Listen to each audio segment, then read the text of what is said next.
Asian countries are known for strict educational systems.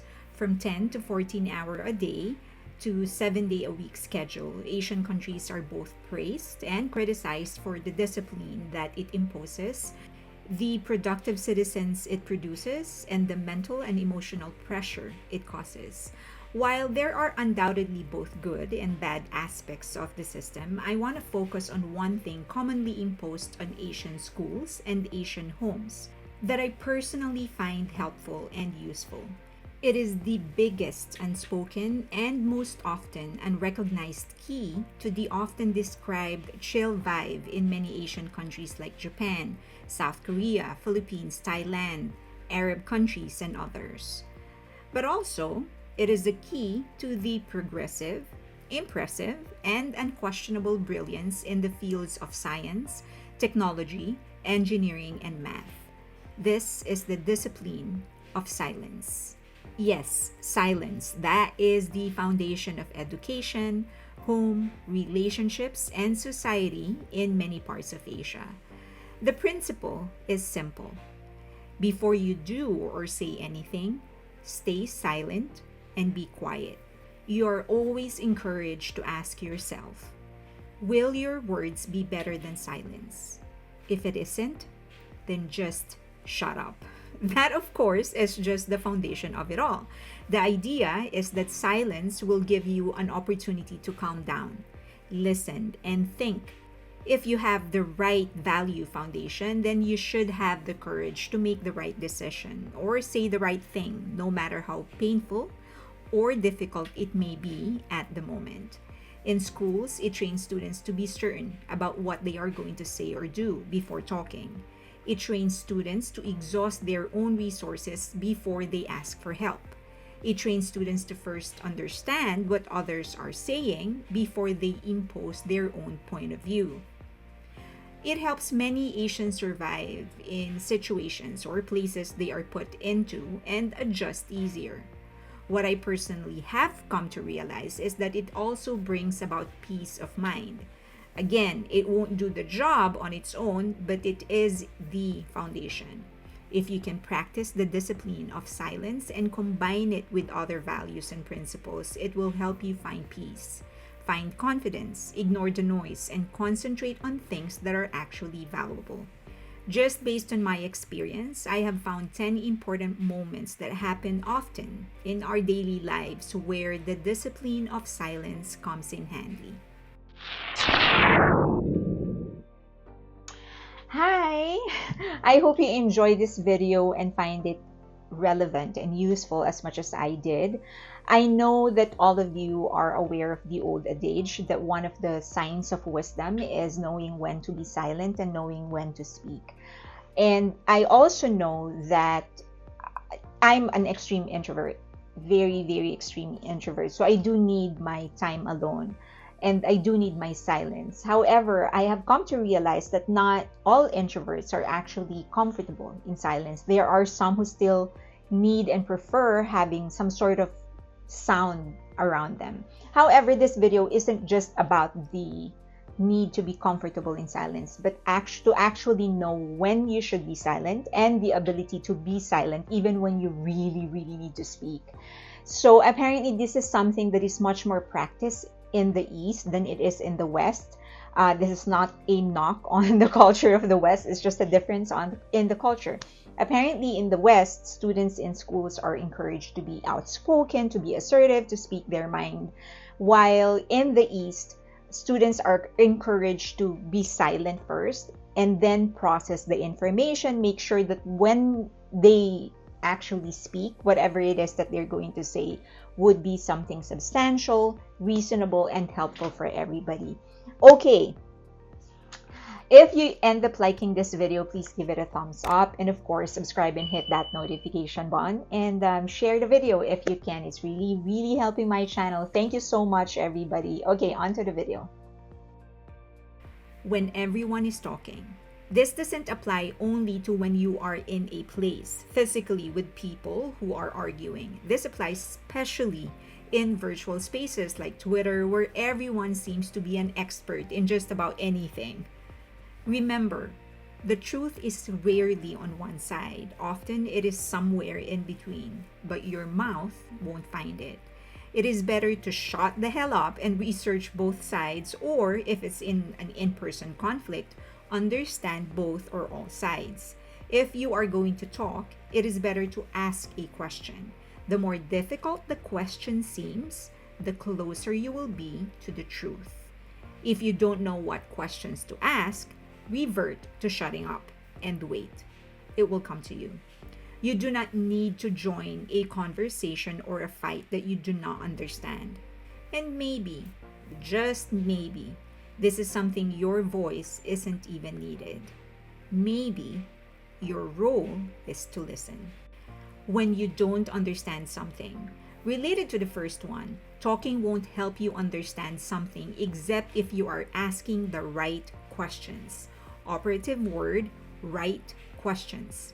If you want to understand why someone is angry at you, don't ask what's wrong with the other person. Ask what is the source of the anger. If you want to know why there is a war going on in different parts of the world, stop calling names for a minute and study their history. If you have a long-standing beef with someone, don't ask what they have been doing to patch things up with you. Ask how the beef started, why you and the other person reacted the way you did, and what do you really want to happen now? Is it reconciliation, forgiveness, or do you want just some closure? Often, knowing the right questions to ask will also begin with having the right objective. You will always find what you're looking for. So, if you want to find evidence that someone is bad or evil, you will find that. So before starting your quest to understand something, stay quiet and ask what it is that you really are looking for. What do you really want to happen? Why are you in the middle of this argument or discussion? Are you here because you want to know the truth or find information to further reinforce what you want to believe in? Stay silent and think about the consequences of what you are doing. What if the truth is inconvenient or painful? Worse, what if the truth will actually change how you look at yourself or other people? When someone won't let you finish, they aren't ready to hear you anyway. There is nothing you can say that will change their mind. The most likely thing to happen is that whatever you say will be misunderstood or misinterpreted or taken out of context, which will make things worse. Now, this part is really, really hard, especially if you know you already understand the point of the other person or the other people around you. It's just that you know that you're right, or at least you need to be heard. That's why you really need to talk. But if the other person won't let you finish or won't even let you talk, it's really useless to say anything because you will not be heard. They're not ready to listen to you. They don't want to listen to you, and you can't force it. You can't make them. And if they ever allow you to talk, they are probably going to miscontextualize what it is that you're saying. They will not understand what it is that you're saying, and it's just going to cause even more frustration on both ends. You, first and foremost, and then the other party. And so in this instance, if the other person is not allowing you to talk or won't let you finish, then just stay silent. It's the same outcome either way. Being silent will at least protect you from even more frustration that you might feel once your words are taken out of context, or if the other person only proves that they are not willing to listen to you. When someone is opening up about their feelings, how many times has someone talked about their grief, and in an attempt to make the other person feel like you know how they feel, we talk about our own. The intention may be good, but it is the wrong thing to do. Even if you went through the exact same thing, losing the same family member, for example, or losing a job, their emotions or struggles aren't the same as yours. They are talking about their feelings because they need or want to be heard or understood, not because they want to know how you feel. So that's what you should do. Hear and understand them. When you are angry at someone, it is the hardest thing to do, to shut up when you really want to put people in their place and prove they are wrong or stupid or both. But saying something when you are angry has rarely resulted into something good. especially if you are angry at someone you care for. So, stay silent for a bit. Leave if you need to, but seek silence. I understand that some people need to let their anger out, and you should punch a bag, scream on top of a mountain, talk to a monk or a pastor or a priest, go to a firing range, do whatever it is that you need to do to let your emotions out. Once you have spent your energy, you will be surprised at the clarity in your head. It may still hurt, and you may still want to talk to the other person, but your emotions will be clearer and your words more precise. In Jordan Peterson's book, 12 Rules to Life, he recommended a practice when arguing with somebody. He said people should be allowed to speak without interruption. That's the first. Second, before you present your side, you have to repeat what the other person said. This will force your brain to understand the point of view of the other person.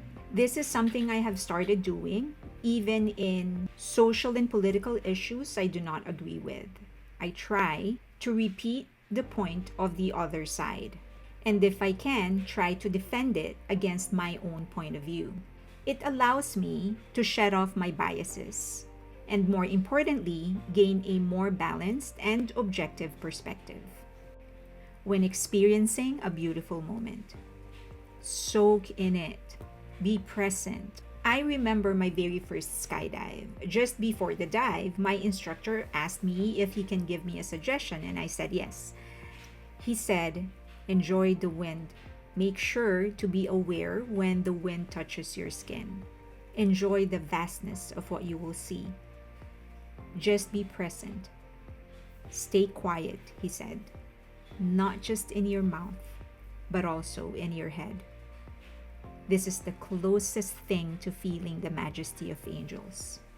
So I have been doing that for many other beautiful moments in my life. Even when I'm in the middle of a dinner with friends, I spend more time just listening, appreciating the fact that in our busy schedules, compounding problems, we still choose to be with each other. Even when I'm playing with my dog, I concentrate on him, knowing he won't be healthy forever. Even when I visit a place for the first time, silence allows me to just see more details of a place and the people in it. When you are being pressured by someone, stop. Just stop responding. Stop saying no and stop giving your reasons for saying no.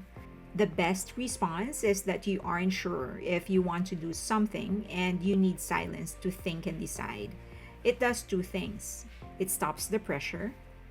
Second, if someone continues to pressure you after that, then you know they don't mean well. When you feel like lying, maybe you're scared of the consequences of stating the truth. Maybe you are afraid of the implications of the truth. Maybe you're scared that things won't be the same after you say the truth. Either way, it's better to stay silent than to lie. And it's even okay to say it. You can admit that you want to lie, but you know you shouldn't. So you need time to gather the courage to say the truth and be prepared for the consequences. Remember, if what you are about to say is not better than the truth, then shut up. When it's someone else's moment, let people shine and let others enjoy the person's moment too. And this applies to theater productions or movie houses, art galleries, and other similar shared spaces. It isn't just a sign of manners and education. It also lets you take in, appreciate, and better understand what is in front of you. It is one moment when you should realize not everything is about you. And that is okay. In an embrace of someone you love or care for, at least for several seconds, stay silent and just feel the warmth. It's hard to find connections that would be close and comfortable enough to lead to an embrace. So when you are in one, just stay silent and just try to remember the feeling of that warmth. And if you can, just try your very best to return the warmth. There'll be days when you would need that, but won't be able to have it.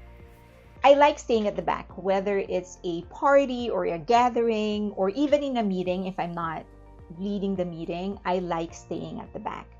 it gives me better insight on how people are. When people don't know that they're being watched, they're a bit more animated, their defenses are down. You get to know them a little better. And because I'm introverted, so it's naturally very hard for me to deal with people. I'm extremely introverted. So it gives me, it's not a whole lot easier, but a little easier for me to deal with people because I know them a little better, right? So that's one advantage.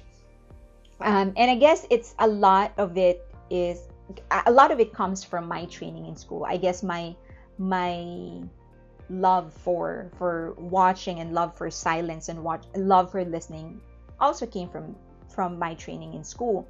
Because in the East, this is not a knock on the Western culture, it's just a difference in approach. In the West, students are encouraged to speak up, to be assertive, to speak their mind, while in the East, because there is so much emphasis in hierarchy, so children are supposed to learn from the experience and the wisdom of older people. Students are encouraged to listen first, and listen longer than they would talk. Teachers are encouraging students to make sure that before they speak, it would be something they're sure about, or that it would be beneficial not just to them but to other people too. And so that, I guess, that process produces students that are great in professions that require complex thinking and complex problem solving. So, and I guess that's STEM: science, technology, engineering, and math. But as I've said, of course, there are a lot of Westerners that are great in STEM as well. It's just a difference in approach, I guess. My best friend has this principle that it's actually a Bible verse that she would always apply when she's at work. It is be quick to hear, slow to speak, and slow to anger. So that's what she does whenever she's encountering some problems with the people that she manages and stuff. And it really, really works. And I find, as I've said, that it works for me as well. So yeah, I really enjoy silence, especially when I'm in a crowd, especially when I'm with a lot of people. I get to become the unofficial record keeper. I get to remember more things. I get to know more stories. I get to know more people because I'm listening most of the time. And it really has helped. As I've said, as an introvert, it's very hard for me to deal with other people, especially people that I don't know yet. But having that, getting to know other people more, it makes it just a little bit easier. So I hope you find this helpful as well. If you did, please give it a like. Also subscribe and hit that notification button. And share the video if you can. It's really helping my channel. And also don't forget to follow me on my social media, on Twitter. I will be uploading more content there that would be different from the content that I upload here. And anything personal, although I don't upload much, would be on Instagram. Okay, thank you so much. I appreciate you guys. Till next time.